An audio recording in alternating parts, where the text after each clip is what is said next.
We are We are so much more than an energy company. We are connectors, community protectors, and clean energy leaders. We are Job creators. friends and neighbors, stewards of your dollars and savings. yes, we. We are so much more. We are the energy behind your everyday. And we are Obsessively, Relentlessly. At your service.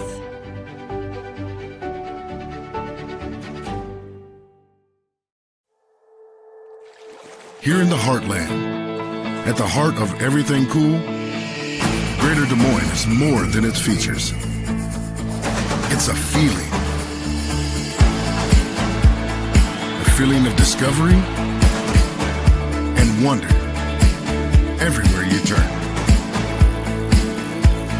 Catch what you've been missing. Des Moines, the S's are silent, our city is booming.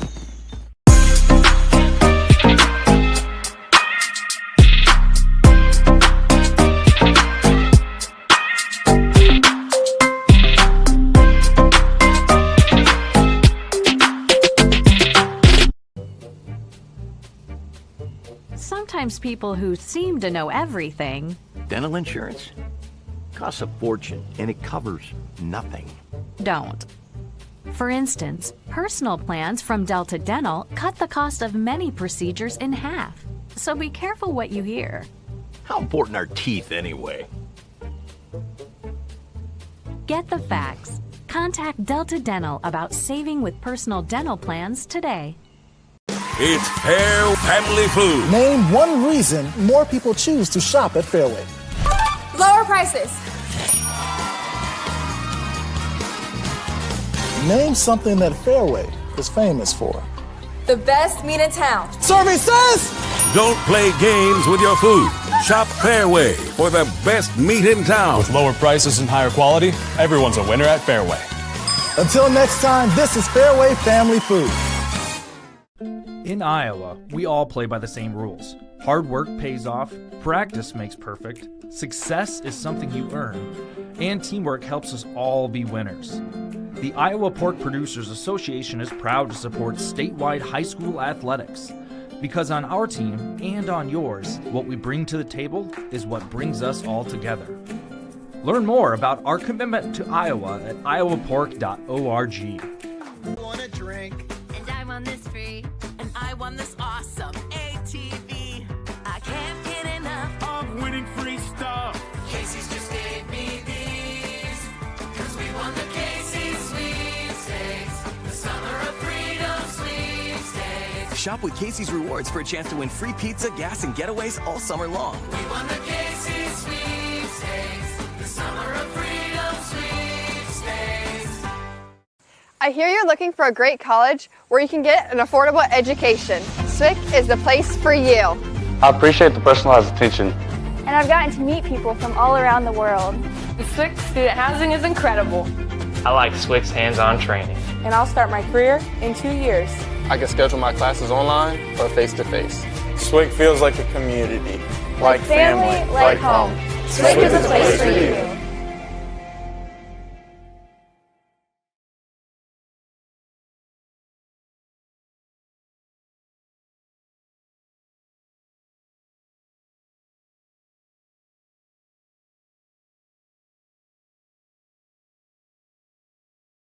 So the student athletes participating in this year's tournament are taking home some pretty awesome souvenirs. Yeah. So can you talk a little bit about that? Oh, absolutely. You know, the signature ball program is a real favorite of all the students, and so it's a really fun opportunity to provide signature softballs and bag tags this year to those kids, so that, you know, when they look back in the future years, they can see their teammates, their family members, their coaches, their teachers that have signed those balls or those tags, and remember the hard work, dedication that they've put into their sport, and continue to strive as young adults into their future, and remember that hard work does get you somewhere, and if they put their mind to it, they can certainly accomplish great.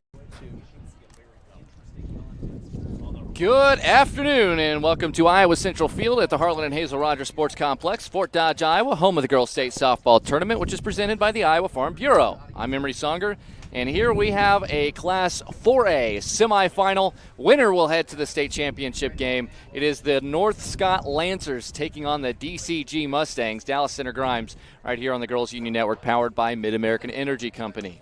These two teams are lined up. We're getting set for the introductions. We'll get it to you in a second. Molly Geis is my color commentator. We'll be bringing you the action today. Molly, these two teams are one game away from the state championship game, and I know that they can taste it, and both of them know what it's like to taste postseason success, specifically Dallas Center Grimes in softball over the last decade and a half. Yeah, and they know who they're going to be facing, too. They're going to be playing winner set. Yep.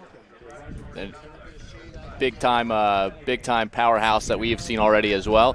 So we'll go ahead and go to our public address announcer and give you more of a breakdown after we meet the teams, the lineups, and our umpires.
Thank you. Oh.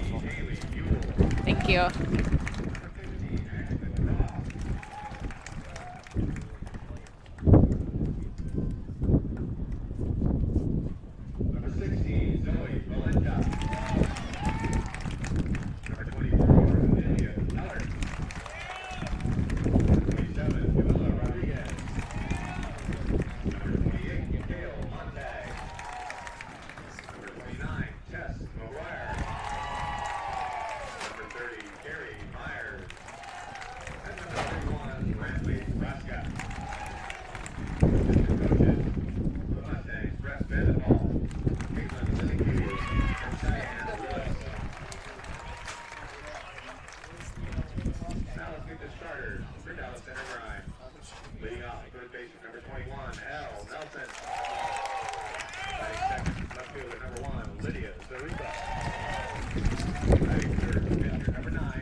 At first base, Harry Giovanni. At third base, Mike Christner. And on strike, Paul Bird. Ladies and gentlemen, ready to play state tournament softball. All right, here we go. North Scott taking on Dallas Center Grimes. North Scott, the 7th seed, upset ADM in a very tightly contested game, which ended up 2-1 on Monday. Dallas Center Grimes a little bit more comfortable and cruising here, and they are the home team as the higher seed, the 3 seed in the bracket for the Class 4A girls. And you know, if you look at the road to the championship here, is we're one win away from a state championship game berth.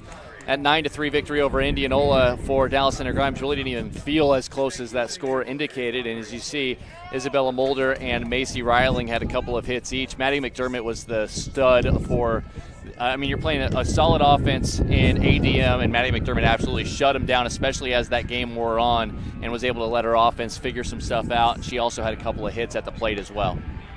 Yeah, I'm really excited to watch these two teams play. I'll be honest, I have not seen either of them. You know, you look at scores all year long and you see who's doing well, and it's really exciting to watch them play, but now they're going to be playing at their best. They're at the semifinal game. Everybody kind of feels comfortable with who they are as a player and as a team, and fighting it out to get to the championship. All right, it will be North Scott wearing kind of a gray top with the pinstriped pants. The white pants pinstriped in red with that light baby blue. They were wearing pinstripe tops with lancers across the front in script. But Dallas Center Grimes wanted to wear white as well. Higher seed gets that choice, so North Scott wearing the gray uniforms saying North Scott across the front. And the first pitch coming from Aubrey Johansson on the way, and it's right there for a strike. 0-1. Carly Brader is the leadoff batter here for North Scott. She comes in on the season coming into the tournament, a .369 average. She's walked 15 times to just 5 strikeouts, 22 runs driven in. No homers, however. She's a leadoff batting extraordinaire, and she has a 1-1 count. We'll get to the Aubrey Johansson numbers momentarily as the sophomore lines it up on the rubber and fires. This ball popped up right side, and that'll be out of play. 1-2. Johansson, 106 innings of work coming into the state tournament, a sub-2 ERA, 1.98. Struck out 72, walked only 22, so not necessarily a strikeout pitcher, but certainly gets the job done. 15-2 was her record this season. Doesn't walk a whole lot, doesn't allow a lot of base runners, even without those big strikeout numbers that you see a lot of players that are at the state tournament do, as it's now 2-2. Mustangs straight up all the way around the field. 2-2 is the count, and the pitch. Ground ball, this is over to shortstop. Macy Riling on a couple of hops over to first in time by a step, and the first out of the game is complete.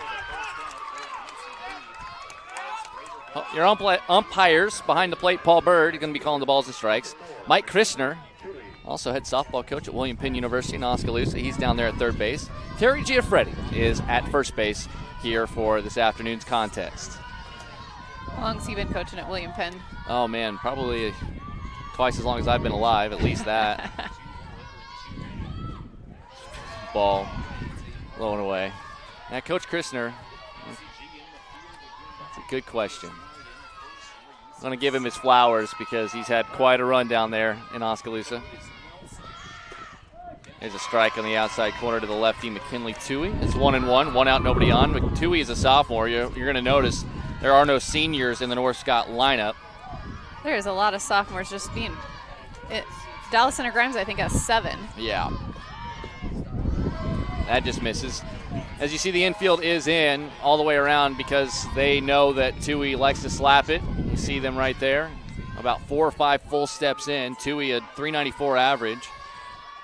Doesn't hit a lot of extra base hits. In fact, only 1 all season. And this is what she does. A little slapper over to third. Throw to first is in time. Close play, but that's all she wants to do is use that speed. But Elle Nelson over there at third base up to the task. What a great defensive play, because you get a bounce or two on a fast slapper like she is. It's tough to get them out. I'm telling you right now, those are 2 really solid plays to get the top 2 batters in this order with speed by the shortstop Riling and the third baseman Elle Nelson. And that'll bring up Maddie McDermott, who was the hero for North Scott. She had some great at-bats, but it really was her work in the circle that got them here after she shut down the ADM offense. She takes a ball, it's 1-0. Aubrey Johansson fires, and this foul out of play, 1-1. The defense behind Johansson, Lydia Zaruba in left field, Olivia Houston in center with Lauren Wiley in right, Elle Nelson, as we mentioned, at third with Macy Riling at short. Bella Mulder is at second base. Reese Burke is at first with Addison Leiden behind the plate. Johansson just misses, low and away, 2-1. I see McDermott as their home run hitter. She has the power. She is in a good spot in the lineup to drive in runs, and that's why it's so important to get Brader and Tui off the base paths and not allow them to wreak havoc and allow RBI opportunities for McDermott, as she's a little late on that one and fires it out of play right side, and it is 2-2.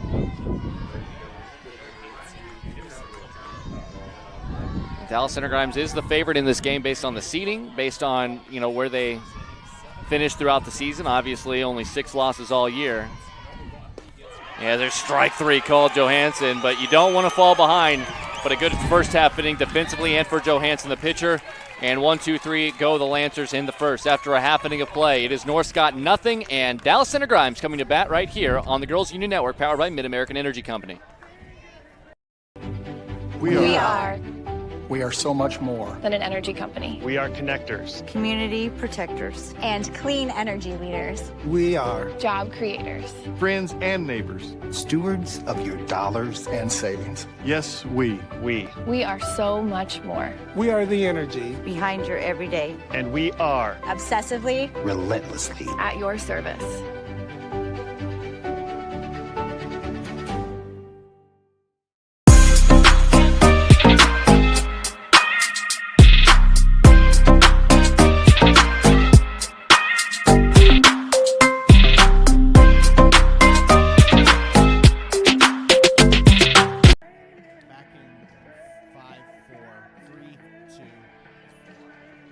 Welcome back here. We are live. Dallas Center Grimes getting ready to bat for the first time as they'll take on the right-hander, Maddie McDermott, who was outstanding. 6 strikeouts over 5 innings. Excellent work to shut down the ADM offense.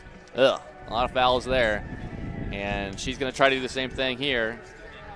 Iowa Central Field is our location here. This is one of 2 fields that is hosting the action today. Semifinal day across all 5 classes. Class 4A semi here. Winner of this game is going to take on Winterset, who continues their tour de force this season among Class 4A competition and beyond. And it'll be Elle Nelson, Lydia Zaruba, the number 2 batter, Aubrey Johansson, the other pitcher. These lineups are very similar. The pitcher batting third for both teams. Yeah. They have an 8th grader both batting in the 5th spot, which is a huge run-producing spot in the order, and a ton of sophomores. Nelson's first pitch on the way. Bunt being shown. Ball taken by Elle Nelson, 1-0. Nelson on the season, a senior. .457 the average out of the leadoff spot. 11 walks, 5 strikeouts. She did hit 8 home runs out of the leadoff spot this year, so a power threat at the top of the order as she's now ahead in the count, 2-0. Elle Nelson also, by the way, 38 runs driven in coming into this tournament and 17 doubles. As there's a strike, 2-1. So maybe your best, one of your best base runners. I mean, this is the engine for the DCG offense. And she hits this ball hard out in the left center field. Tracking it, though, is the center fielder, Carly Brader, and that is out number 1. And much like we saw in the top half of the first, Molly, confidence boost for the defense and the pitcher to get that leadoff batter out, especially when they put it in play. Yes, it is. Beginning of the game, no matter how comfortable or confident you are, it feels good to get that first out. Especially, everybody's got that leadoff hitter that is, very tough to get out. And I mean, especially one that, like we saw there with Nelson, just an absolute threat to hit the ball out of the park or into a gap every at bat. As the 0-1, little slapper, left side, fielded by Johnson over to first in time. Madeline Johnson, that is not an easy play because she didn't really even get her glove on that. Kind of barehanded it and pinned it up against the palm of her glove hand, and then was able to find the laces or the seams and fired over to first to get Lydia Zaruba. The sophomore grounds out, and quickly 2 away for the pitcher, Aubrey Johansson. The sophomore comes in with a .465 average, 12 strikeouts and 12 strikeouts, or strikeouts and walks each. She takes a ball just a little bit low there. It's crazy to see the batting averages of some of these kids because they're playing. You look at they have who five. played, they have 5 players over 400 coming into this tournament, and they're not playing easy teams at all. No, the Little Hawkeye Conference where Dallas Center Grimes plays, that is Norwalk, Indianola. Right. You have Oskaloosa, which has traditionally been a tough team to get through. There's a lot of good teams there. Pella has been a tough out as it's 2-0 here to Johansson, and she takes a strike outside corner 2-1. By the way, 9 homers. That's a team high coming into the tournament, and a team high 41 runs driven in for your pitcher here with 12 doubles and a triple for good measure. This one up the middle, that's going to be a base hit. Johansson, first base runner for either team, and we'll see if she gets a courtesy runner here, and it looks like she will. The gate is open. Head coach Steve Schlafsky's been doing it a long time. A lot of success for Dallas Center Grimes over the years. The IMT Insurance courtesy runner is going to be Abby Osborne, a junior. So Osborne, your IMT Insurance courtesy runner. Learn how you can be worry-free with IMT at imtins.com. Give credit to the courtesy runner, pinch runner.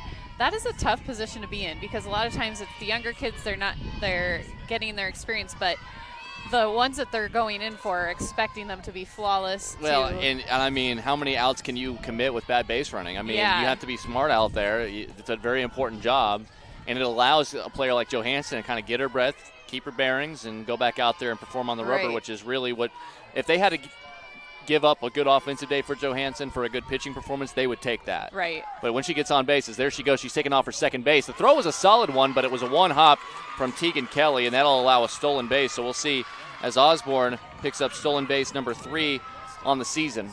She's at second. It's 2-0 the count. No, it's 1-1. Correction by Paul Bird to the scoreboard. 1-1 the count. 2 outs, runner on second.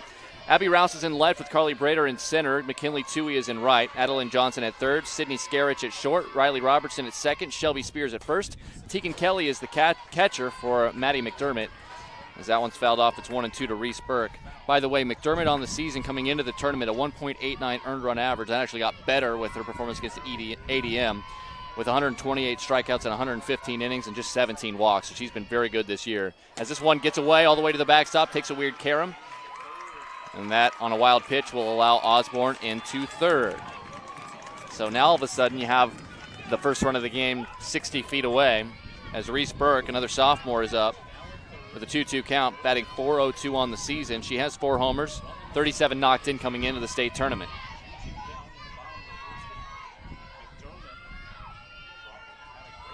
The pitch. Swing and a miss. Little drop ball. Big strikeout. Late movement, and she gets out of the jam.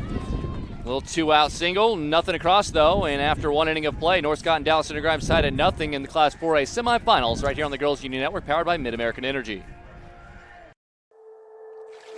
Here in the heartland, at the heart of everything cool, Greater Des Moines is more than its features.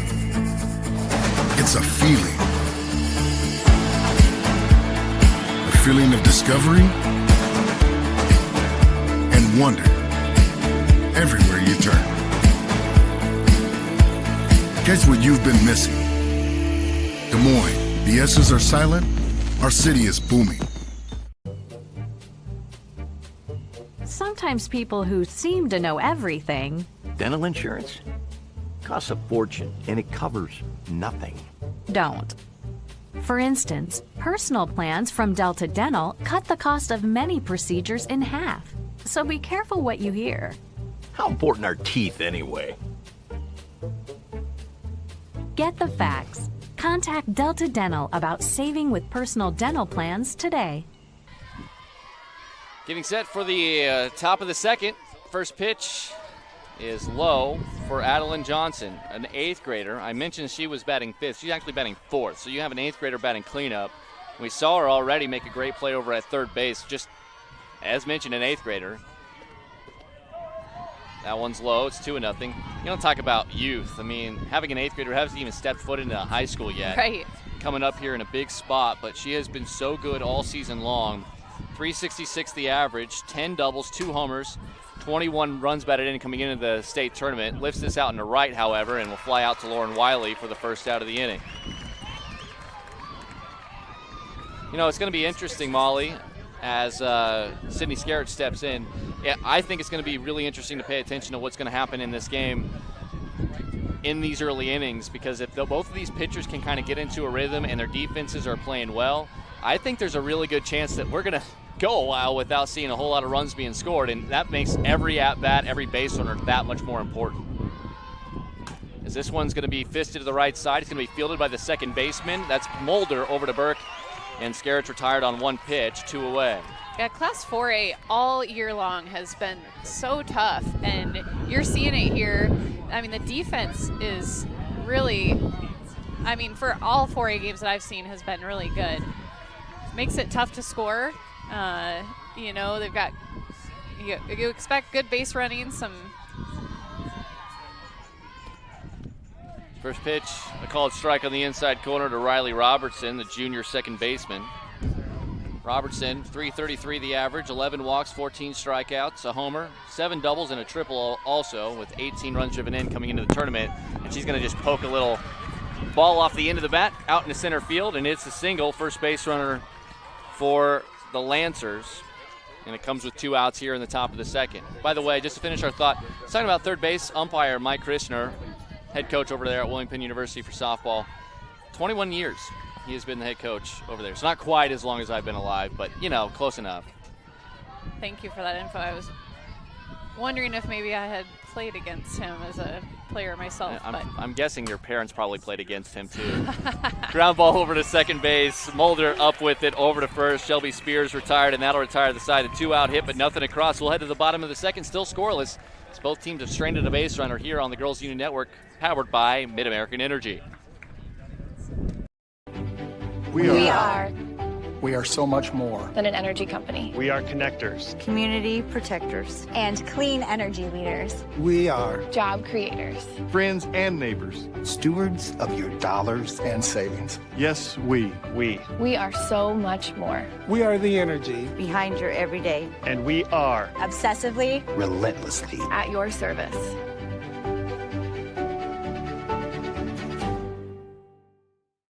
It's Fairway Family Food. Name one reason more people choose to shop at Fairway. Lower prices. Name something that Fairway is famous for. The best meat in town. Services! Don't play games with your food. Shop Fairway for the best meat in town. With lower prices and higher quality, everyone's a winner at Fairway. Until next time, this is Fairway Family Food. It is the bottom of the second. Welcome back. And by the way, fans, did you know that Central College is a great place for your career-building programs? And with tuition less than $20,000 and a ton of scholarships, it's the best decision ever. Apply today. Central.edu. Central College, one of the fantastic sponsors of our broadcast here on the Girls Union Network. Also powered by Mid-American Energy Company. 1-0 the count to Addison Leiden. She is an 8th grader. Leiden batting in this 5-hole, leading off the inning, is fouls this one a little quick, and it's 1-1. Leiden on the season, .433 is the average, 4 doubles, a triple, no homers. She did drive in 6 on the season. Really didn't start playing regularly until later in the year. Only 30 at-bats on the season coming in, but obviously he's been swinging a hot enough bat for head coach Steve Slavsky. Wants her right in the middle of the order. This is a ground ball, left side. It's going to be a tough play for Skerrich. And she's got her. Bang, bang over at first base. And the great infield defense on both ends continues. I mean, that was a slow-rolling ball to shortstop. And you got to have such a good arm and such an accurate arm. Good stretch over there at first by Shelby Spears as well. Folks can probably hear the wind blowing through our microphones, or various microphones. The wind has picked up quite a bit. And it is blowing straight in from left center field. So any ball that's hit in left center field in the air is not going to be helped over the fence today. In fact, it's probably going to keep it in here as Bella Mulder takes ball 1 and ball 2 as she kind of squared around to see what the defense would do on her. We saw in the last game the infield had a a high ball, and between the sun and the wind, they weren't even close to it. Right. It's going to be blowing it around as she squares around, shows bunt, takes a strike. Bella Mulder, 333 average coming into the state tournament, 30 runs driven in with 9 doubles and 4 homers, so she absolutely can put a hurting on the softball as well. The 2-1. She hits this one, and that's right through the right side. That's going to be a base hit. Just past the outstretched glove of Shelby Spears, but too much metal on it. She finds herself at first base with 1 out. First baseman was making a move maybe more towards first, and it just went to her right. Yeah, it looked like she was kind of protecting the line there a little bit, but it's just a good piece of hitting and just a little too much velocity for Spears really to do anything about it. So now Mulder is on at first. If you're wondering, yes, she has stolen 5 bases this season, but heading into the state tournament as that pitch comes in a little bit low from McDermott, 1-0. You don't see very big leadoffs. You're going to get a meeting of the minds here. Holly Holting is the head coach for North Scott, and McDermott just missing a little bit here or there. Doesn't have necessarily that control that we saw against ADM, although she's not giving up any runs yet. And this isn't a meeting of the entire infield or even the battery. This is just a one-on-one pep talk. The rest of the coaching staff from North Scott, Hallie Eller, Christy Haynes, Dale Tufty, and Heather Richard have all been a part of the coaching staff this year for North Scott, just making sure that she settled down before, because that low strike's not getting called. I mean, you're going to have to bring it up a little bit, and yeah, that might be perilous with a good offense like Dallas Center Grimes has, but you got to make sure there's strikes, otherwise you'll be walking players and walking batters. Yeah, if that's your bread and butter, it's frustrating to not get, but you just have to figure out the umpire's strike zone and go with it. And everybody's got the same one to work with. Yep.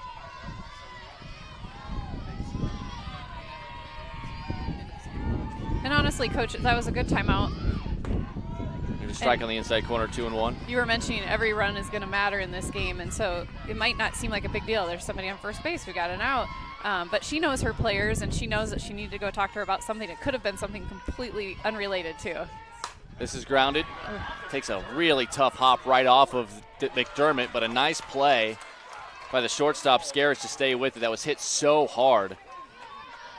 Looks like McDermott smiling. No worse for the wear. Heads up play by Scarich. Put that 1-6-3 in the book and put an asterisk on that one, because who knows if that doesn't hit the pitcher, McDermott. That ball's in center field, and you got yourself runners on first and second and only 1 out. But instead it's a runner at second and 2 outs after Macy Reiling hits into that odd ground out. And there's a strike right there to the designated player, Summer Campbell, another sophomore. 6 sophomores in this batting order for Dallas Center Grimes. And then an 8th grader as well, so don't forget that. And then a junior and a senior. It's really crazy when you think about the age that they are at. Oh, nice play on a tough hop, and then over to first base. Riley Robertson saw that ball kind of take a weird side hop. She was able to go to the ground, stop it, make a good throw, and just like that, out of the inning. So, yes, that timeout was a good one by the coaching staff of North Scott, and we're through 2 innings. Nothing across. 0-0 between Dallas Center Grimes and North Scott. The Class 4A semifinals here on the Girls Union Network, powered by Mid-American Energy. In Iowa, we all play by the same rules. Hard work pays off, practice makes perfect, success is something you earn, and teamwork helps us all be winners. The Iowa Pork Producers Association is proud to support statewide high school athletics, because on our team and on yours, what we bring to the table is what brings us all together. Learn more about our commitment to Iowa at iowapork.org. I want a drink. And I want this free. And I want this awesome ATV. I can't get enough of winning free stuff. Casey's just gave me these.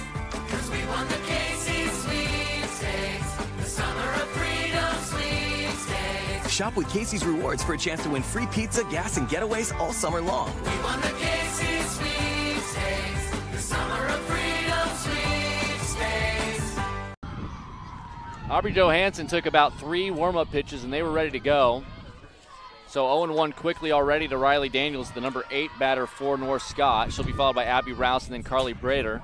It's a ground ball through the right side and a base hit. The throw's going to come to first. Sometimes you'll see those 9-3 ground outs, but not this time, as Riley Daniels has herself a single. Daniels the DP. She is batting for the catcher, Tegan Kelly. So Daniels is aboard, and that'll bring up the number 9 hitter, Abby Rouse. But it looks like we're going to get ourselves a runner over there for Daniels, and this might be where you see the flex. Or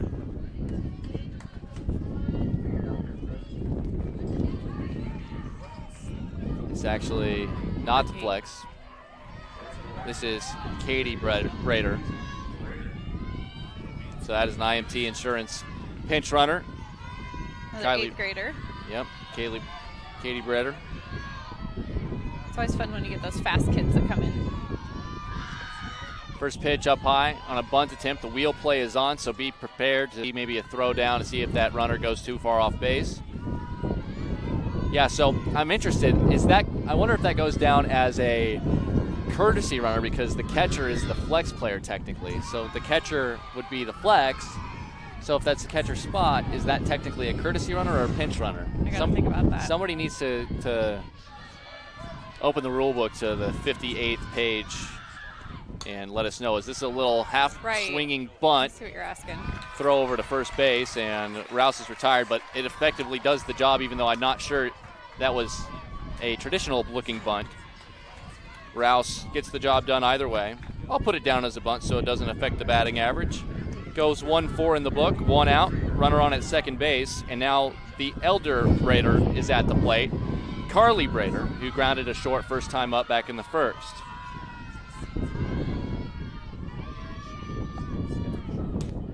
Pitch up high, 1-0.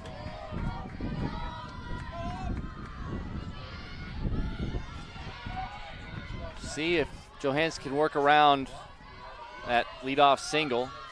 Runner standing at second and showing bunt again, but this one popped and goes harmlessly into foul ground, and it is 1-1 with 1 out. And Coach Holly Holton down there in the third base coach's box, giving some words of advice to Brader. Her sister out there at second base is the runner. The 1-1. Swing and a miss, and it is now 1-2.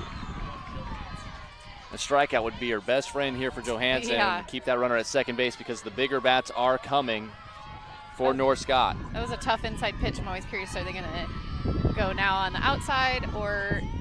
No, came right back and tried to bust her inside again. Yep. This one popped up underneath it. She couldn't see it, lost it, picks it up, and there's not going to be a throw. So that's not the first time that's happened today. And it happened to Carlisle in the previous game, later in the game as well. A pop-up, that was Bella Mulder, and I think either she lost it in the sun. The sun is in her eyes because she was under it, and it looked like she was playing the wind properly, but she just had a hard time, and it looks like there's going to be a meeting of the minds as head coach Steve Schlavsky is going to come out and talk to his infield and his battery. So in the book, that's going to go E4. That's a tough one, but it's E4 all the way because she was able to get her glove on it.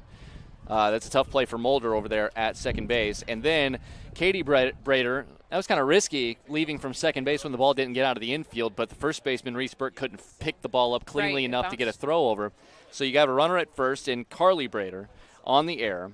You have Katie Brader, the runner at third base. So runners on the corners, only 1 out. And now McKinley Toohey, the number 2 batter, who is a slapper.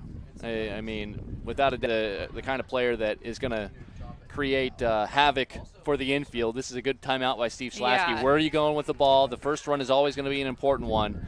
And you know, Toohey, all she's wanting to do is put that ball somewhere on the left side of the infield.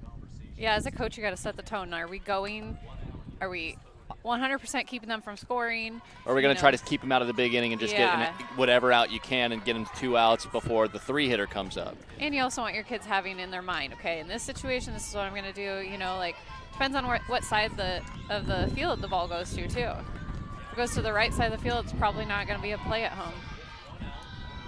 All right, here we go. Infield does come a few steps in for the slapper. Toohey, big spot with runners on the corners here at the top of the 3rd inning and just 1 out. First pitch on the way. And she pops it up in foul ground. Long run. Basket catch made by Elle Nelson. That is a huge out. That is a huge out. Good job by Nelson reacting, going into foul territory, dodging the runner as she retreated back to third base, and then making the catch under the waist with the basket. And that is a massive out.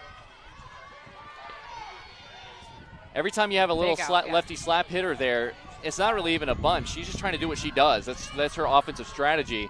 And unfortunately, it did not work out there for North Scott. But now you have the big bat in the order here with Maddie McDermott trying to help herself out. 2 outs, runners on the corners. The first pitch fouled off the screen, 0-1. The runner at first kind of tripped, got excited. She's laughing about it. I don't know if they'd be laughing if right. She would have had a big hit. Leiden comes up throwing and fires to first base, so that ball gets back to her. The 0-1. Oh, it's a good changeup, knocked down, but I don't think they're going to be able to get it out. Picked up and held by Reiling. That's going to be an infield hit. As that kind of, I think, knuckled a little bit. It was like a changeup and a changeup hit. Right, so it sounded like she hit it pretty well, but she really didn't. And it kind of fell just in front of Nelson and squirted past her. It looks like the official score is giving that an error. That's tough. I don't know if I could. As we're going to get the courtesy runner over there at first base, and that is going to be Natalie Neighbor.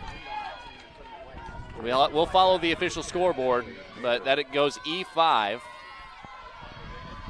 Run score, so it's 1-0 North Scott. And no runs this inning will have been earned. And runners still on first and second. It doesn't get easier with Adeline Johnson, the 8th grader, up. She flew to left field first time up.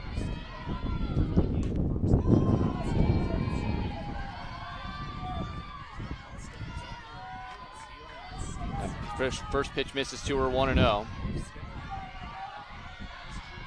Courtesy runner, as mentioned, brought to you by IMT Insurance. Learn how you could be worry-free with IMT at IMTinsurance.com. As this one's going to be flared out in the right field, and it's going to get past the right fielder and to the wall. 1 run is in. A second runner is going to be waved around. The throw is coming in. It comes to second. No throw home. It's 3-0 North Scott.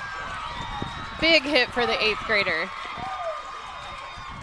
What was the count that she had on? 1-0. Okay. An aggressive 1-0. Went with the pitch. Didn't try to pull it. Just put it into the gap. Give her 2 RBIs on the double.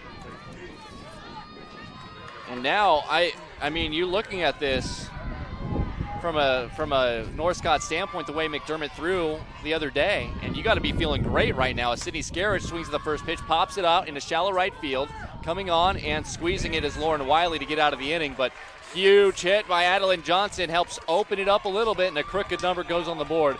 3-0 in favor of North Scott. Dallas Center Grimes will try to get back at them in the third when we return on the Girls Union Network, powered by Mid-American Energy.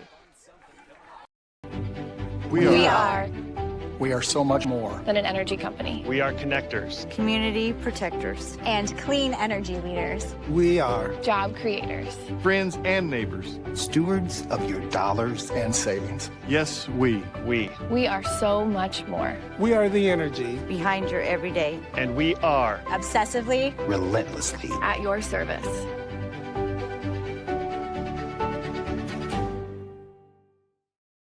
I hear you're looking for a great college where you can get an affordable education. SWIC is the place for you. I appreciate the personalized attention.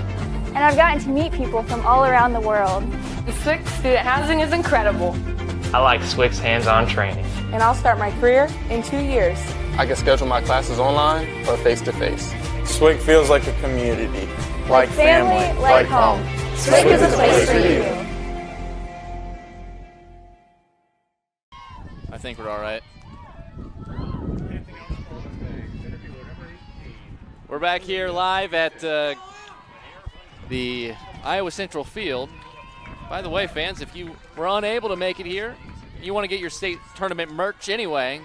Official state tournament merchandise is available online. Just visit IGHSAU.org. That's IGHSAU.org to browse and customize your merchandise to match your style. Yeah, right before we came back on, they had a warm-up pitch, got away, and hit off the back end of our monitor right in front of me. I didn't flinch, but the monitor flinched. I think it's all right, but I guess we'll find out. I'm hearing the wind in our microphones. I'm dealing with shoddy Wi-Fi and no service. Technology is just having a rough day here at Harlan and Hazel Rogers Sports Complex, and we appreciate you working with us on it. As it's 2-1 now to the 9-hitter for Dallas Center Grimes, Olivia Houston, the junior. Houston, season 297 the average. 3 homers. She did hit 1 double as well. 19 runs driven in coming into this state tournament. Now there's a 3-1 coming is that one in the dirt. Dallas Center Grimes right now, they're just trying to answer North Scott, get those runs back, and stay within reaching distance.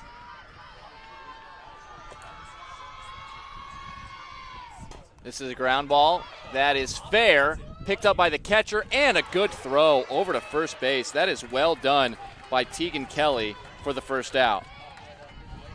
Sometimes that ball hits the plate or hits the batter, and, you know, good for the catcher to play that out, because it didn't. Well, and this is one of the other things, too. The angle in which she, as this is going to be a chopper to hopper, tough play, Scarich, and she gets the out. Man, she has been good at short the first 3 innings. Getting Elle Nelson on the ground out, so again, you get a very dangerous leadoff batter as she's aggressive on the first pitch.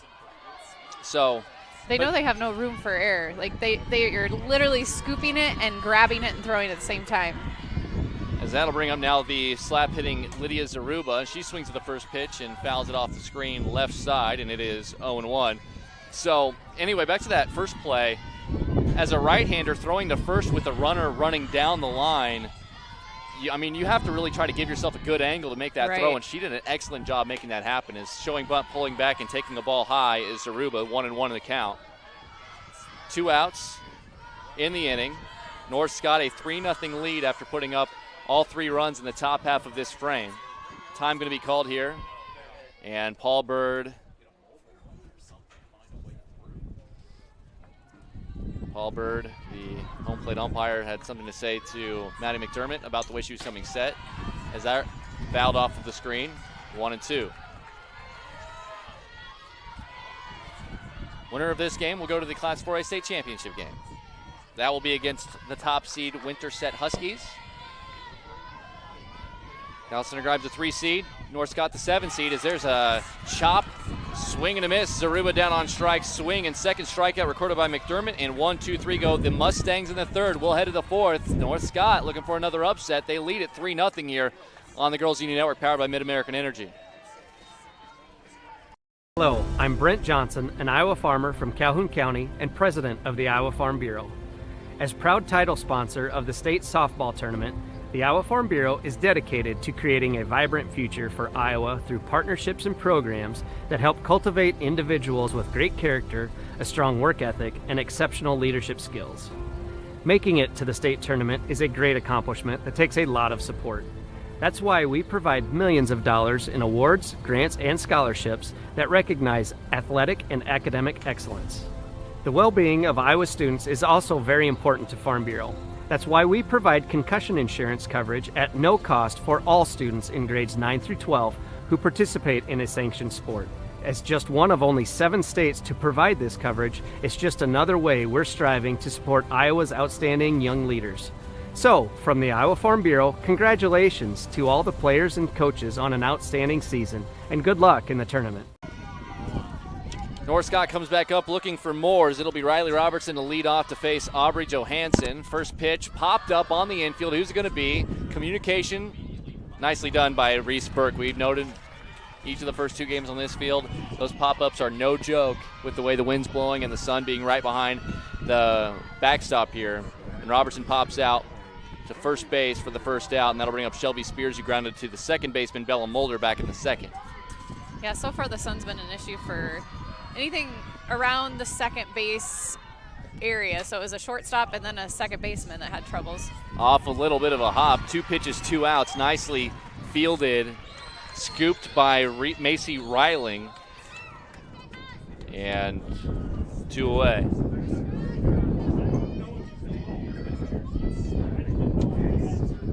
And now Riley Daniels. Okay, so I was right. This is a re-entry, so it technically was a pinch runner last time when Katie Brader ran for Daniels when she lined a ball out in right field. Even though she's the designated player for the catcher, it's not technically the catcher's spot. So when she was run for, that was her 1 substitution, and she's using her 1 re-entry. So if Daniels were to reach and get lifted again for a pinch runner, she'd have to be done for the game. First pitch fouled back. How about that? You swung at the first 2 and committed an out, but immediately swing at the first pitch again. Usually that third batter will always look at one But you can just tell that they must be seeing Johansson really, really well, and they're trying to jump on her while they can. And I've mentioned it before, not sure in this game, but that first pitch is a lot of times the best pitch you're going to get. Every pitcher wants to get ahead, and a lot of times you've got to throw a strike that first time. And if you know a strike's coming, you might as well be ready to try to hit it. Daniels steps back in, little changeup, popped out into center. Underneath it, can of corn for Olivia Houston. Quick 1, 2, 3, 4 pitch inning there for Johansson. A good bounce back after giving up 3 runs last half inning for her. 3-0 halfway home here in the Class 4A semifinal. Dallas Center Grimes has some work to do when we return on the Girls Union Network, powered by Mid-American Energy Company. We are so much more than an energy company. We are connectors, community protectors, and clean energy leaders. We are Job creators, friends and neighbors, stewards of your dollars and savings. Yes, we. We are so much more. We are the energy behind your everyday. And we are obsessively, relentlessly at your service.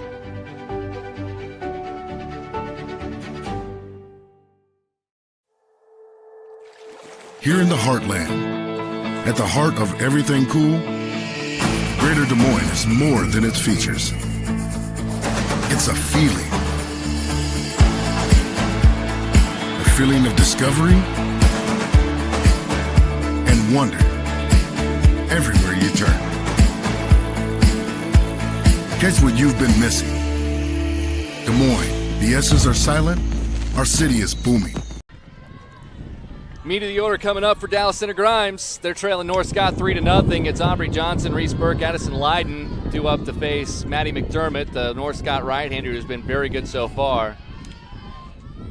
If you're hearing a buzz or like a gust of wind, that is because it is gusting wind, and we're trying our best to kind of hide the wind. It's really tough as Johansson goes through that. But that just tells you about how, that we have not had this wind all week, where it's at least 15 miles an hour blowing in from left center field. It's 1-1 now to Johansson. We've had the heat in the last several weeks of the softball season, but not so much the wind. Well, that's the thing. I think the players are loving it because it's certainly taking a little bit of that temperature off. You're around 90 degrees. The temperature still pretty high, but that wind is making it feel a little bit more bearable as that catches the very outside edge of the outside corner. 2-2 here to Johansson, who singled up the middle first time up. But for broadcasters, it makes it kind of tough. So and a few of the fielders haven't loved it because it's affected them, but some of the batters that are getting on due to that. So this foul tip will do it again. 2-2.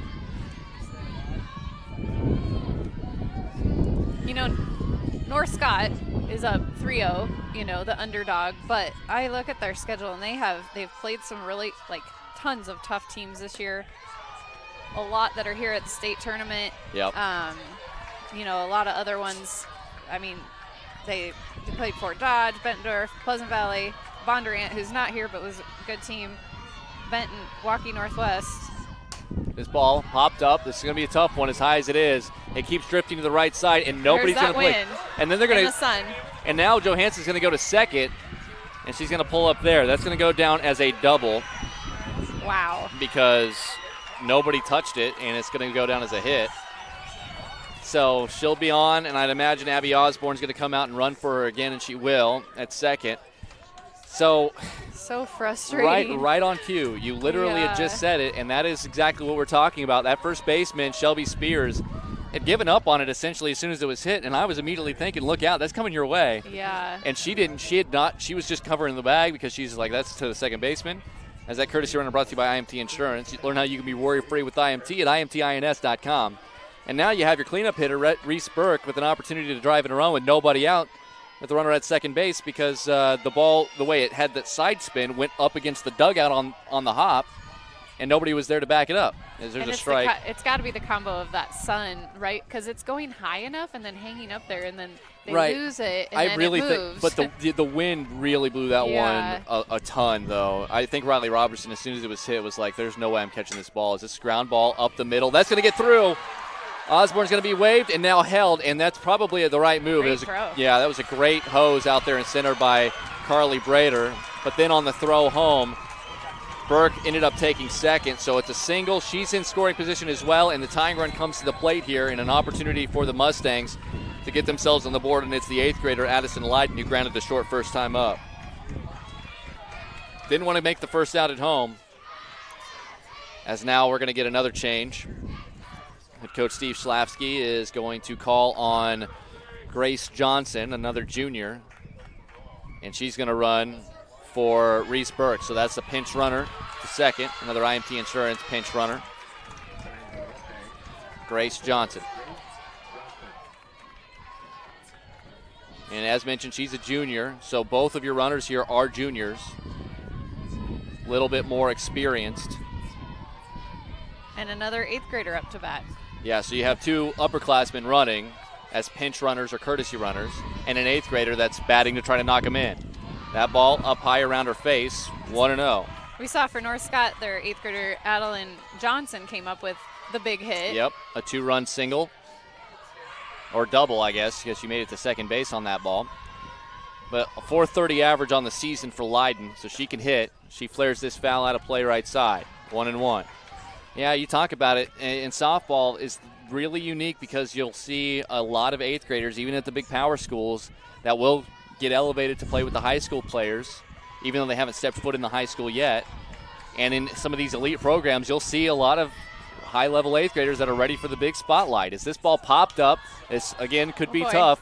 It's going into foul ground, and this time Spears battles with it and gets out of the way of the runner and makes an important catch for the first out. She's breathing like, whoa, thank goodness. Well, especially because that last one, she had no idea that it was going to be coming to her. What helped was this one was not nearly as high as the Johansson one. So it didn't have as much time to kind of start fading and use that spin it had to kind of continue to go in that direction. As Bella Mulder, 1-for-1 with the single, would love to have one of those here. Takes the ball high and in.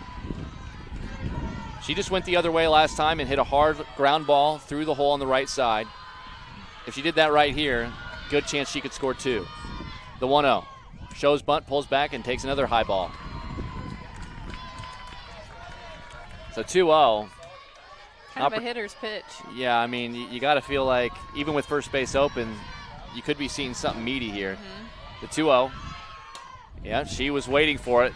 Probably still a little bit elevated for her liking, but you know she wanted it, and she ends up fouling it off 2-1. So Mulder, on the season, did have 30 runs driven in and 13 extra base hits. Love one here, as that's off the glove of the second baseman, Robertson. 1 run will score. The second runner will hold at third. That was almost an unbelievable play by Robertson, but Dallas Center Grimes will take advantage on what should be a base hit. Waiting for the official score. And it is going to be a hit. So give an RBI single to Bella Mulder. And good job by Robertson keeping that on the infield at the very least, because at least that held a runner at third base from coming home. Yeah, that would have scored 2 if it would have gotten through. So even though she didn't catch the ball, she was able to knock it down and keep it on the infield. As showing bunt and taking a strike, shaving off that black of the plate against Macy Ridling. It's weird. The wind has just slightly, went away. It's coming in gusts. 0-1 to Ridling. She hit a hard ground ball up the middle as this ball sprayed foul out of play right side. Quickly 0-2 to her with 1 out and runners on the corners. When it dies down, you're probably on the field now hit it now. Yeah, right. It's just like when you're at the tee box on a golf course. Yeah. It's just like you just wait, and then as soon as it dies, okay, hit it off the tee. The 0-2. Just got a piece of it on an emergency swing. We'll try it again. She hit a ground ball right back up the middle. Kind of bad luck for her because it hit the pitcher McDermott and deflected right over to Skerich, the shortstop, who was able to still have time to throw her out at first. 1-6-3. Another 0-2 on the way here from McDermott. And that ball into right field. It will drop. Another run will score. Up with it quickly and getting it back into second. Safe.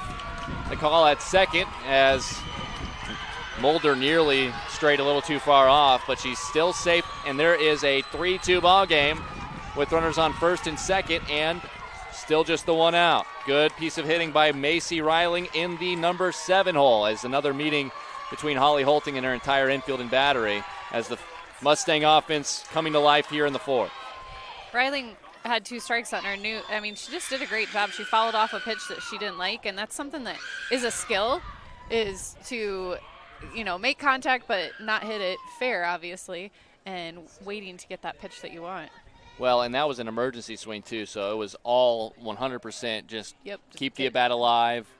I'd like to see another one, please, and she was able to shorten it up enough to where she was able to bloop it out into right field for an RBI hit. And now, with still just 1 out, Dallas Center Grimes will bring up the designated player, Summer Campbell. Campbell is sophomore. On the year, 284 the average. 1 walk, 5 strikeouts. 7 doubles and a homer and 10 runs driven in on the year, playing in most of the games down the stretch. She is batting for the right fielder, a senior, Lauren Wiley. And she comes up with a tying run at second and a potential go-ahead run at first. She shows bunt, pulls back, and takes a ball just up, 1-0. And this could be, especially in this spot in the order, a bunt situation, but we'll see how aggressive Coach Steve Schlavsky wants to be, because your girls are seeing her well, and you don't want to just give them an out if you can avoid it, as she takes another ball high, preparing to bunt still. And on 2-0, you know this game? Yeah. Do you still ask her to lay a bunt down potentially on a 2-0 count when you know you might get a meteor strike? You're going for another run, so I would. Yeah, and there's the strike that I think she was looking for all the way. I don't think she was going to lay anything down. You've got your number 9 coming up, which, doesn't always mean that it's a weaker hitter. Right, but theoretically weaker than probably most of the other. She shows bunt and lays it down. It's a perfect bunt in fair territory. It's going to go to first base. It's going to go 2-4. But that is perfect execution. Sack bunt, 2-4 in the book. Well done. And now you got play. It was a beautiful bunt. Yeah, and just died right in front of home plate. No chance to get anybody except the batter. So Campbell gets the job done on the sack bunt. 2 outs now for the number 9 hitter, and that's Olivia Houston, the junior. She did a similar thing. She just had a little swinging bunt that was about 3 feet in front of home plate, as there's a good stop by Tegan Kelly. And then Kelly came out of her crouch, fielded it, and then on a tough angle throw to first base, still got the out. So she's 2 for 2 in good tough angle throws over to first. But right now it's a real interesting spot here for Houston, as there's a strike, 1-1. So essentially a base hit could very well score 2 here, and Dallas Center Grimes could find themselves in the lead. Or it could be a huge momentum swinging out, and North Scott could still have the lead. There's a swing and a miss, 1-2. That might have been the best pitch she's going to see. A little off speed, but it was in the zone for sure. McDermott looking for the out pitch here, 1-2. Oh, it's hit hard into center field, way back, reaching up. It's gone! It's gone! Olivia Houston on a 2-strike count out of the 9th spot hits a home run. And just like that, Dallas Center Grimes has a 5-3 lead. You were right. That was a big difference. Now Houston, that is number 4 on the year for her, so it is not 100% surprising to see her put a ball over the wall, but on a 2-strike count where you're likely just protecting, to be able to put it on the meat of the metal and drive it out to center field. And how many teams have a number 9 batter that's had, would you say it was her 4th? That's her 4th. Yeah, not many. That is a huge swing. Olivia Houston, a 3-run bomb. And just like that, Dallas Center Grimes has put 5 across in the inning. And, obviously mark that down. That is about as important a hit you're going to see. And put North Scott in some trouble here. But still plenty of time to go. And on an 0-1 count, Elle Nelson grounds out. She's now 0 for 3 out of the leadoff spot. But Dallas Center Grimes puts up a 5 spot, including a 3-run homer by the number 9 hitter, Olivia Houston. And we'll head into the 5th. DCG now with a 5-3 lead over North Scott here on the Girls Union Network, powered by Mid-American Energy. We are. We are so much more than an energy company. We are connectors. Community protectors. And clean energy leaders. We are Job creators. Friends and neighbors. Stewards of your dollars and savings. Yes, we. We are so much more. We are the energy Behind your everyday. And we are Obsessively. Relentlessly. At your service.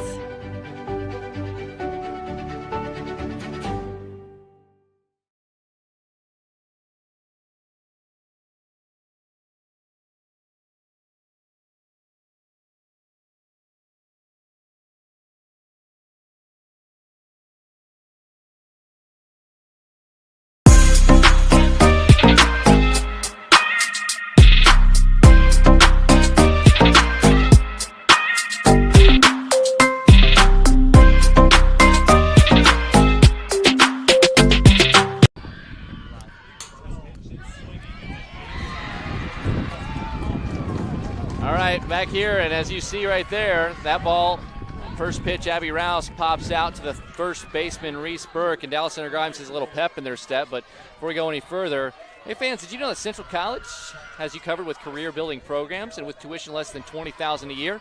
And it's a ton of scholarships available. It's the best decision ever. Apply today at central.edu. There it is, Central College.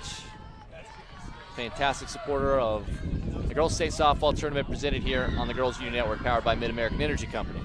First pitch of ball, the number one hitter, leadoff batter Carly Brader, reached on an error and scored in the third.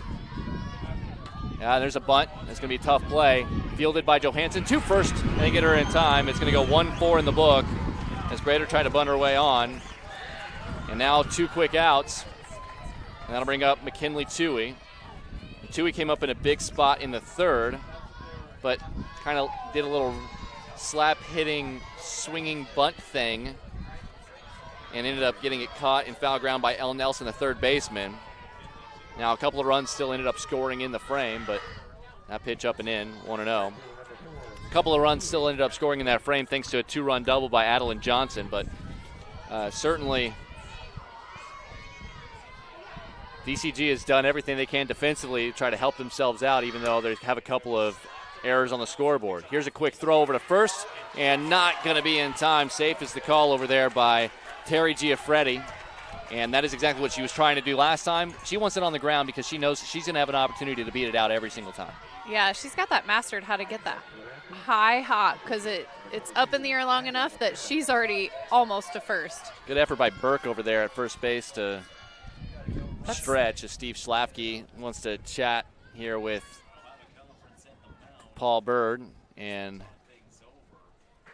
it looks like Coach Schlafke wants to ask Terry Giaffretti if maybe he thought that she was off the bag, because it didn't look like she was. It was bang bang.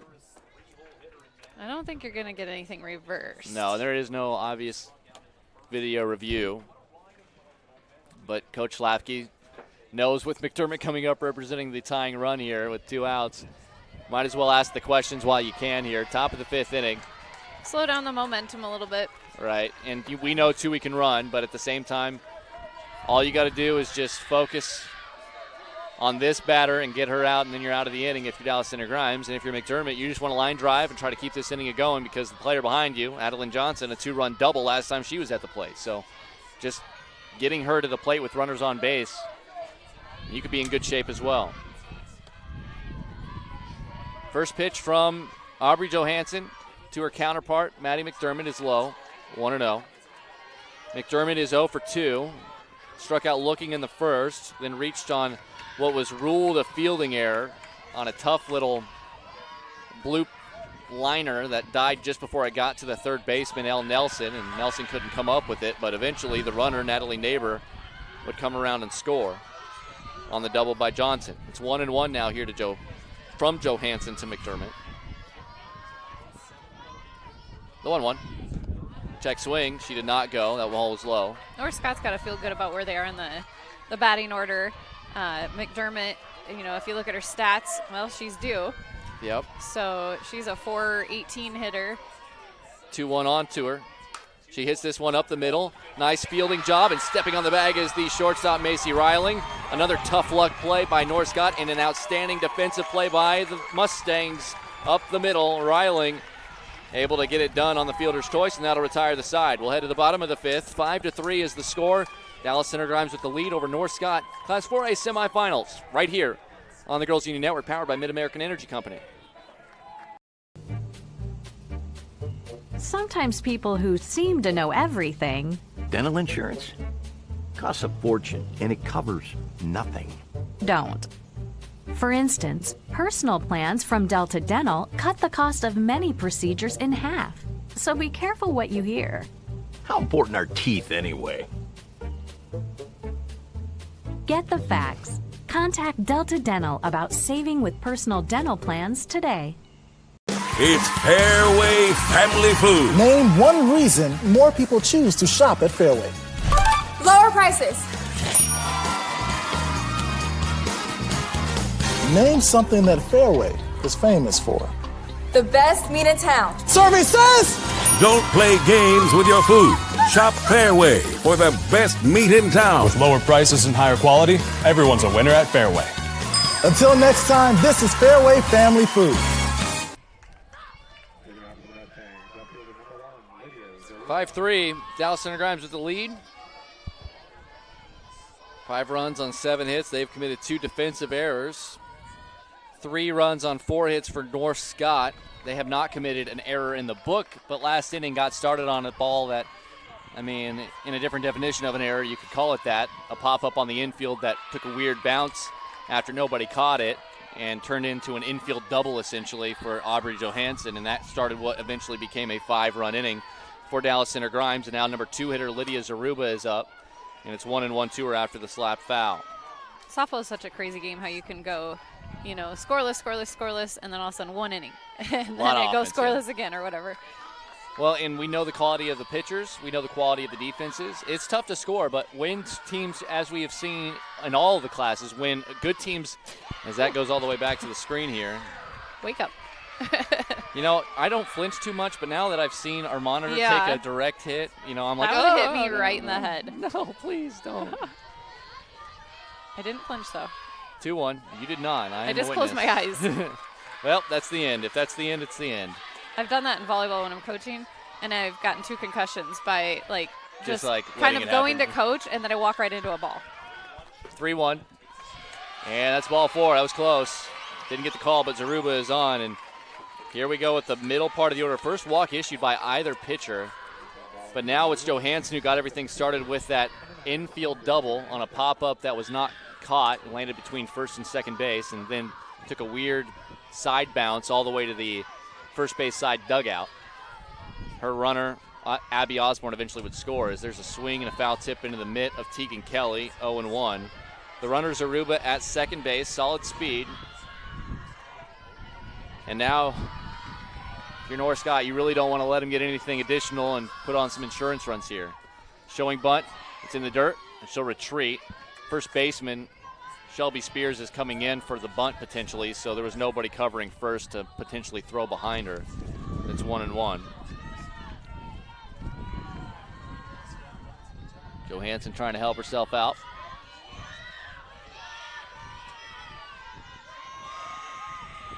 The pitch. Oh, that ball's roped out in the left field. There's a base hit. 3 for 3, and it gets through the left fielder, Abby Rouse, and now they're going to wave around Zaruba, and she's going to score without a throw. Looked like she just kind of, Rouse out in left field, just kind of put her head up a little bit as the ball was approaching her. This grass is perfectly manicured, so it is very short. It skips across it really, really nice, which is good, for the game. It's not great if you're an outfielder and you're used to kind of thicker, slower grass, and that just slipped right through the wickets and all the way to the wall. So that's going to go down as a single for Johansson, and then an error, E7. Zaruba goes to second on the hit, and then it's a 2-base error, E7, as Zaruba scores. Abby Osborne back in as a courtesy runner at second base for the pitcher Johansson, and it's 6-3 with nobody out. And the first pitch is a strike to Reese Burke. Burke singled and scored last time up in the 4th. By the way, that courtesy runner brought to you by IMT Insurance, on how you can be worry-free with IMT at imtins.com. She shows bunt, lays a good one down, picked up McDermott throws to first in time. Covering is the second baseman Robertson. It goes 1-4 in the book on the sac bunt. One away.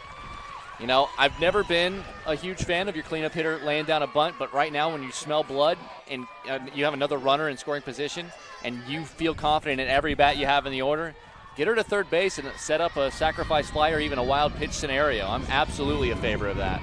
Yeah, and DCG, you know, they've got the lead, but they're just trying to squeak out another run. Every run is big-time insurance. This ball hit high and deep into right center field. This is a long run in center, and it's going to get down off the wall. On her way home and scoring is Osborne. Leiden pulls into second, the eighth grader with an RBI double. And the wind, even though it's not as strong as it once was, it was probably blowing that away from Brader in center field, making it a tougher play, and it bounced right off the base of the fence for an RBI double. And now we'll have another runner. This one for Leiden. This is a courtesy runner. Jenna Morrison, a freshman.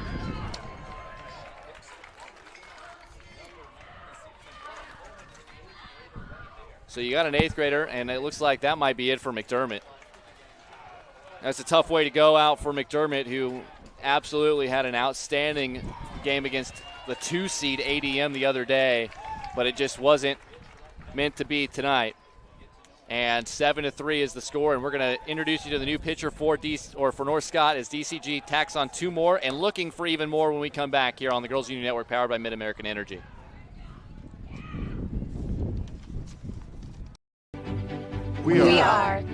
We are so much more than an energy company. We are connectors. Community protectors. And clean energy leaders. We are Job creators. Friends and neighbors. Stewards of your dollars and savings. Yes, we. We are so much more. We are the energy behind your everyday. And we are obsessively, relentlessly at your service.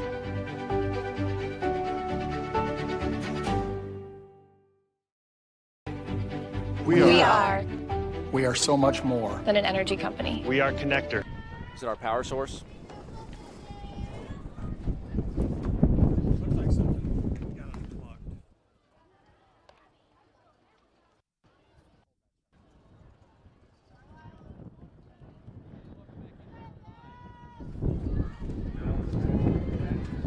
Back here at the Iowa Central Field. Your pitching change brought to you by IMT Insurance. And it is Chevelle Kingsley. Kingsley comes in a tough spot.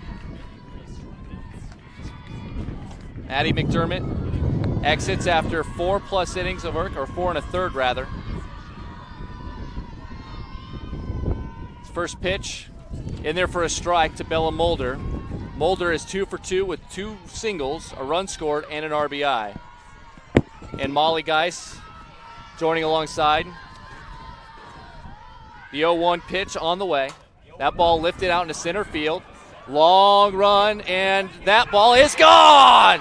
Another home run. Bella Mulder this time for 2 RBIs. And now Dallas Center Grimes has really cracked it open here.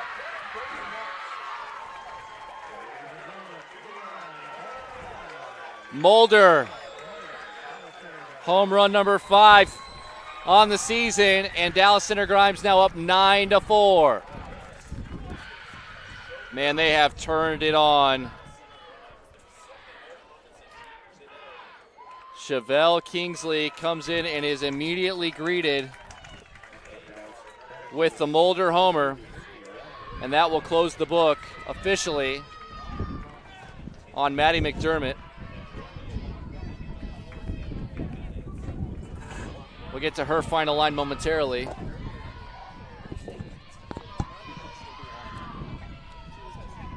Well, 1 out. So 2 homers to center field in the game. 1 by the 9-hitter Olivia Houston for a 3-run bomb. Bella Mulder comes on out of the 6th hole, a 2-run homer. 1-0 the count now. Swing and a miss here by Macy Reiling. 1-1. Reiling is 1 for 2, a single, an RBI, and a run scored. Man, when it rains, it pours. Yeah.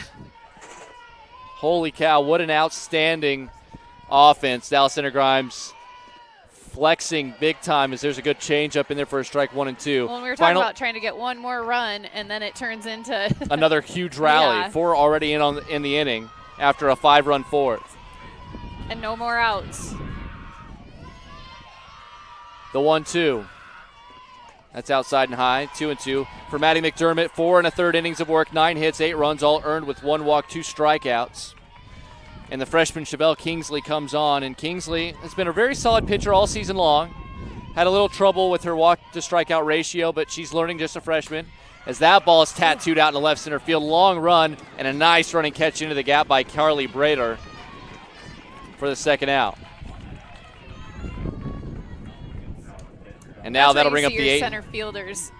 You've got your fastest player out in the outfield, and she covered some ground. That'll bring up the designated player, Summer Campbell. 0 for 1, ground out to second in the second. Sacrifice bunt, which was a very good one back in the 4th, which set the stage for the 3-run homer by the 9-hitter, Olivia Houston. 0 and 1.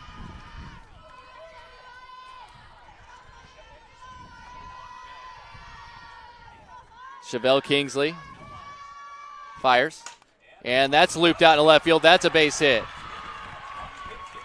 Looking at second, but pulling up there, Summer Campbell with her first hit of the game. They're all swinging it now. Yeah, it's contagious.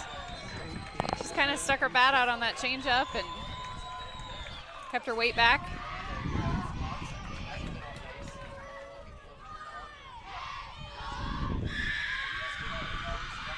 Two outs now in the inning. Showing bunt, pulling back. Taking a ball, Olivia Houston comes up, fresh off of her 3-run homer in the last inning. She got a runner and Summer Campbell on at first with those 2 outs here in the bottom of the 5th inning. 9-3, Dallas Center Grimes with the lead.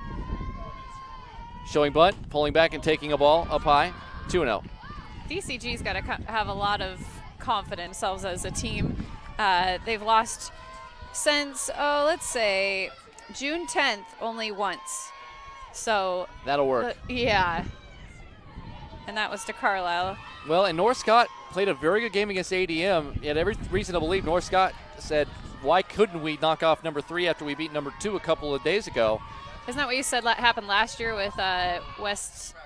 Who was it who won it last year and made it to the title? Oh, okay. I think it was the game before we were talking that somebody kind of snuck in and 4A and made the state title game. Well, I mean, but you're playing with house money. Nobody thinks that we're going to be able to do this. But Dallas Center Grimes, even after going down 3-0, just kept at it at the plate, and really their offense looks very strong all the way through the order. As the 9-hitter Olivia Houston has a 3-1 count. The delivery from Kingsley. Fouled back, 3-2.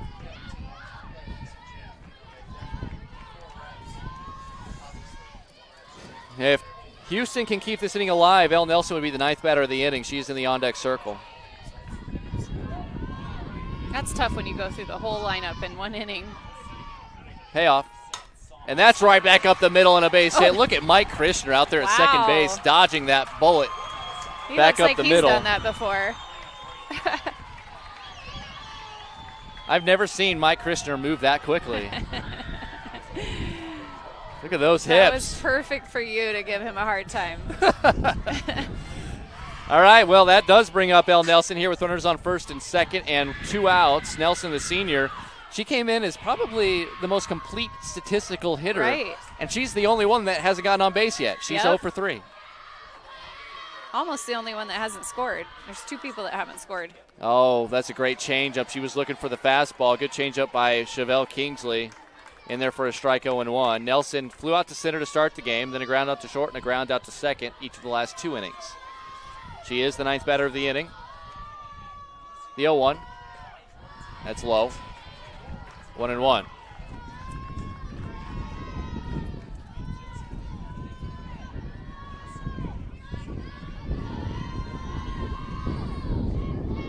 Two outs, 2 runners on.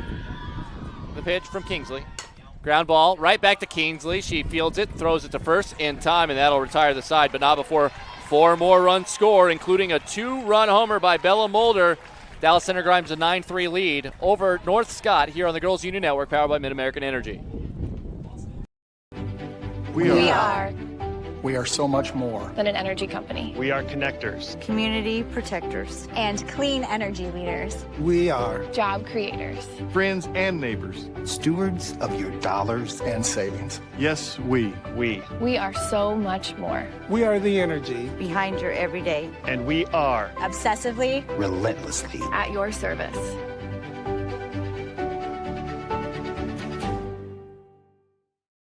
In Iowa, we all play by the same rules. Hard work pays off, practice makes perfect, success is something you earn, and teamwork helps us all be winners. The Iowa Pork Producers Association is proud to support statewide high school athletics. Because on our team and on yours, what we bring to the table is what brings us all together. Learn more about our commitment to Iowa at iowapork.org. Dallas Center Grimes a 9-3 lead as first pitch misses, ball one. Middle third of the order, Adeline Johnson, Sydney Scarich, and Riley Robertson here for North Scott to start the sixth. And they have a lot of work to do. First pitch, or second pitch rather, flown out into left. Zaruba's there, no problem, for the out. Johnson retired. Johnson had a two-run double last time up, but is retired here, one away. That'll bring up Sydney Scarich. Scarich 0 for 2. A ground out and a fly out, her first two trips.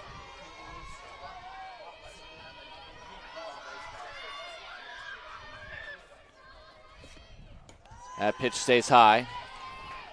And now it's a matter of just locating strikes. I mean, it looks like they're going to try to warm up Camilo Rodriguez just in case, but I'd imagine Johansson, she's just telling herself, I just got to get the ball in the strike zone, let my defense take care of me.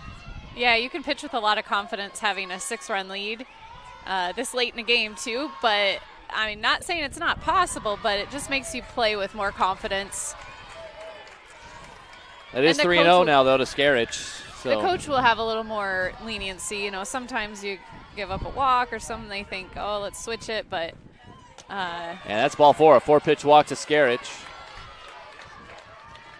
That is the first walk issued by Johansson. And now Robertson comes up, and it starts with a runner. Right. And then two, right. And then a couple of hits. And now with one out and a runner on at first, Riley Robertson's just going to try to keep the train moving as this one is fouled off right side, 0-1. And that's the thing with, and we talked about this, softball is one of those sports where, and you know this as a volleyball coach, you have to hit a certain threshold. You need 21 outs, right? And until you get 21 outs, anything can happen. Anything is possible. That pitch up high, and Johansson is losing the control or command just a little bit over the last couple of batters. Yeah, if you're going to hit a ball analogy with me, it's like if you change sides of the nets, it's crazy. Sometimes you'll just win and, you know, destroy a team, and then you'll change sides of the nets, and then they do the same to you. Tough ground ball. Nicely done there by Riley. She's been outstanding at shortstop, and she makes a good play for the out. Scarich moves into second. And here I would say sometimes it's the inning. You know, you hold them, and then all explosion. And that's what we saw. I mean, the first three innings, Maddie McDermott really was holding the Mustang offense in check. But second time through, and I mean, you know, it gets harder every time they see another time. But when the floodgates open, they open big time the last two innings. 5 in the fourth and 3 more in the fifth for Dallas Center Grimes. No swing on the appeal. Shelby Spears at the plate. She's 0 for 2, grounded to second in the second, and in the fourth, grounded to short on what was another play, great play by Riley.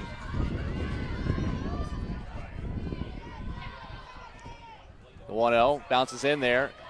They're going to try to throw it, but they really had no chance. It was an excellent read over there by Scarich. I'm going to give her a stolen base. That could end up being a wild pitch in the book because she did get in there on a ball in the dirt, but I think generally speaking, aggressive base running will help, but you're just going to need multiple base runners. So scoring 1 or 2 here or there, you really just need to try to put together a little rally down by 6 runs. It's 2-0 here to the 7th hitter, Spears. There's a strike, 2-1.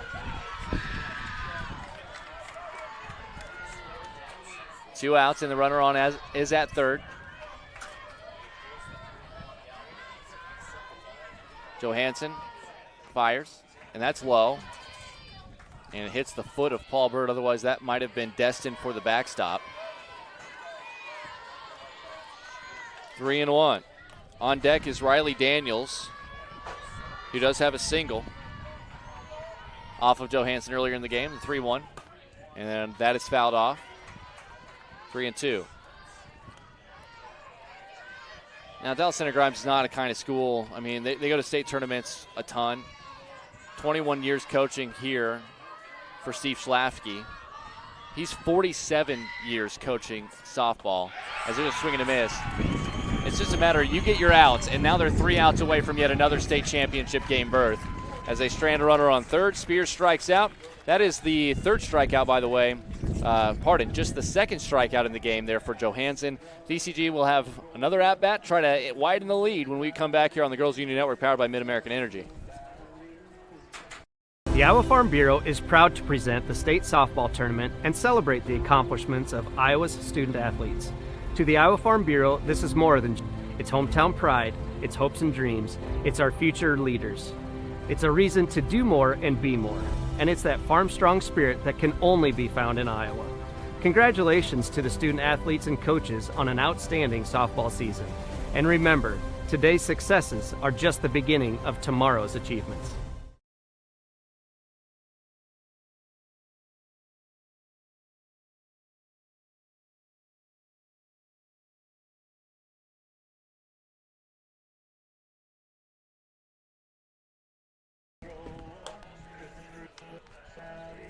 All right, 9-3. Dallas Center Grimes as we are back here with you, bottom of the 6th inning. DCG comes to the plate, and it will send their 2, 3, and 4 hitters. This is exactly where the last inning started, and it was a walk by Zaruba that got it going, and she eventually came around to score. She will come up here with her team a 9-3 lead. So why would Dallas Center Grimes like more runs? Well, they don't even have to go back out defensively.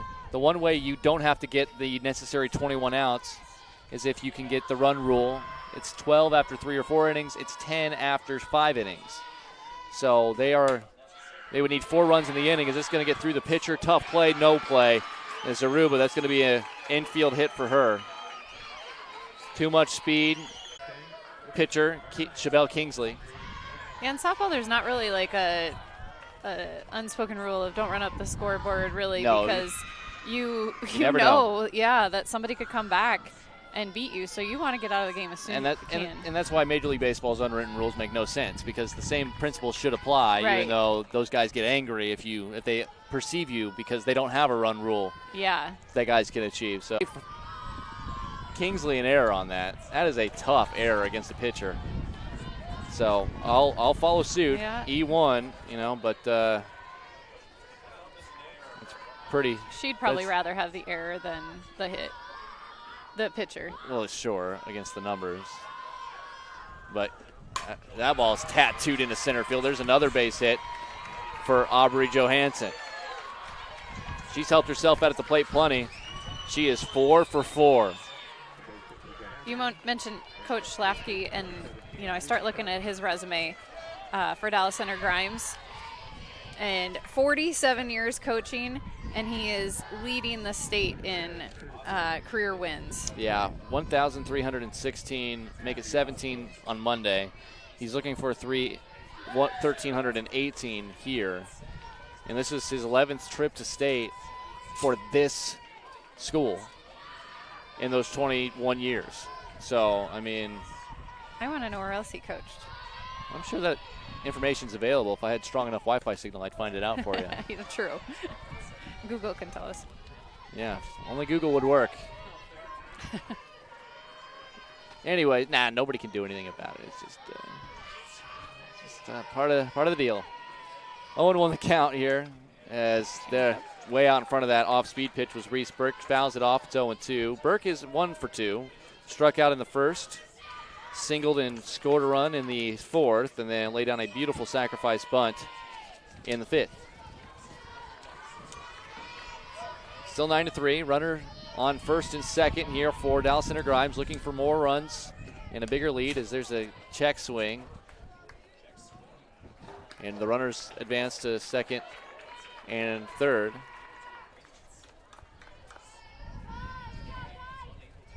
And, well, it looks like Holly Holting was asking, was that a foul ball?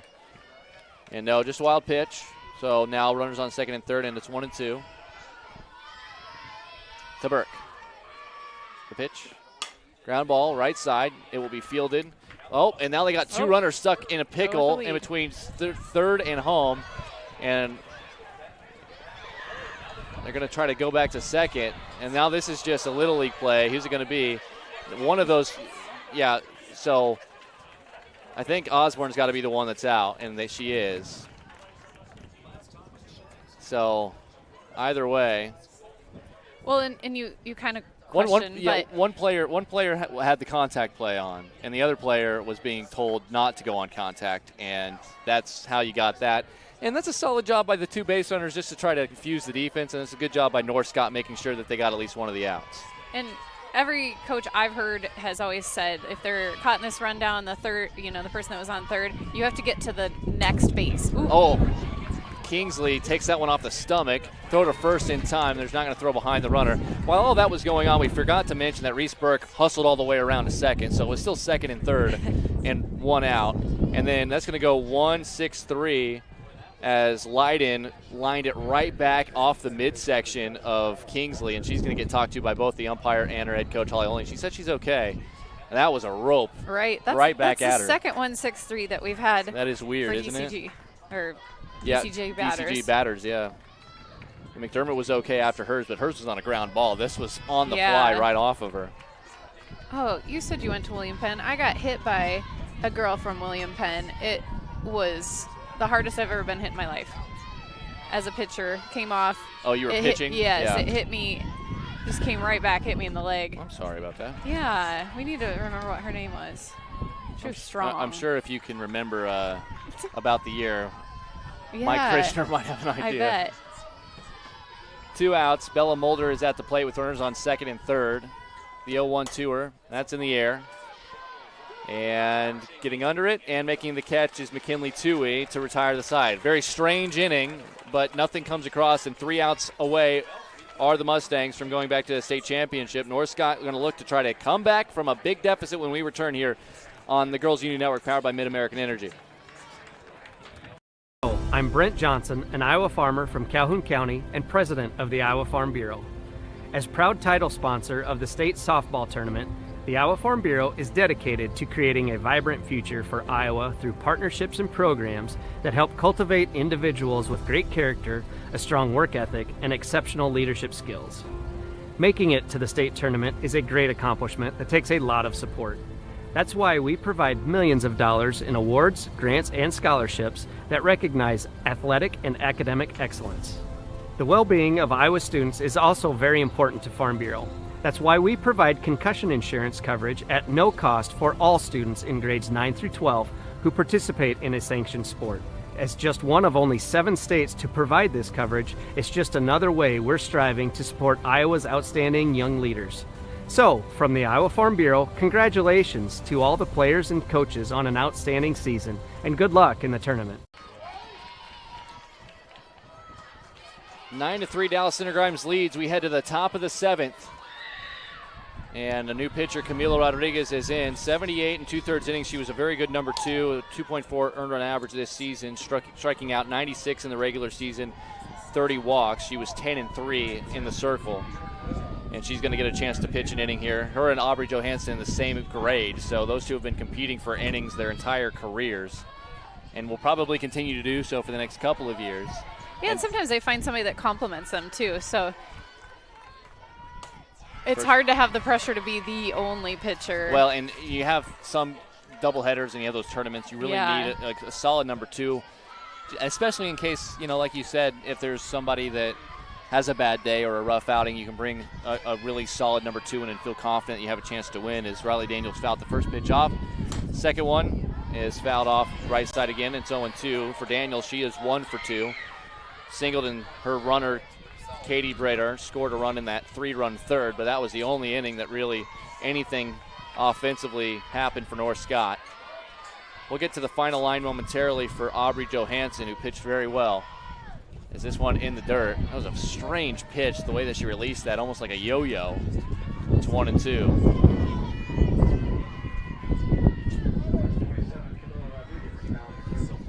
So Camila Rodriguez, we talked about her numbers, just being asked to get the last 3 outs here. She's facing 8, 9, and 1. Swing and a miss, strike 3 on a little curveball that slid outside the zone and away from the righty. First strikeout in relief for Rodriguez. And Rodriguez has more strikeouts than Johansson, so they're a different style of pitcher, and that's a great, I mean, I think it was a good move to, you know, you're going to save Aubrey for tomorrow. First pitch fouled out of play right side here, 9-hitter Abby Rouse. Get Rodriguez some time out there. You know, she might be called upon tomorrow. Never know. Yeah. Winterset is going to be the opponent, assuming they can finish this off, and all hands on deck in that scenario. The 0-1. Swing and a miss. You can just tell more movement. She is bringing a completely different type of arsenal.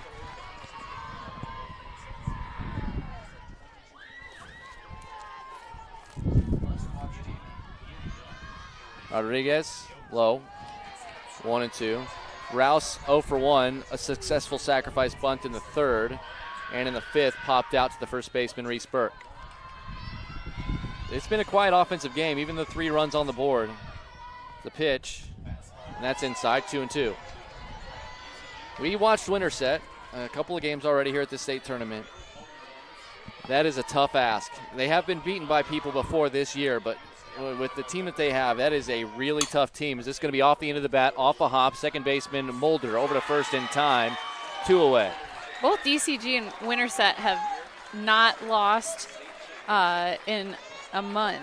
Well, DCG lost on the 21st. They've lost once in a month. Yes, plus, and Winterset has not. So they're both playing their best softball right now. That Winterset is something else. Yeah. And Jenna Young, that shortstop, batting .650 or something like that.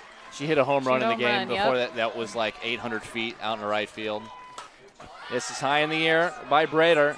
Under it. And squeezing it is Olivia Houston, rightly so, after she hit a 3-run homer in the game.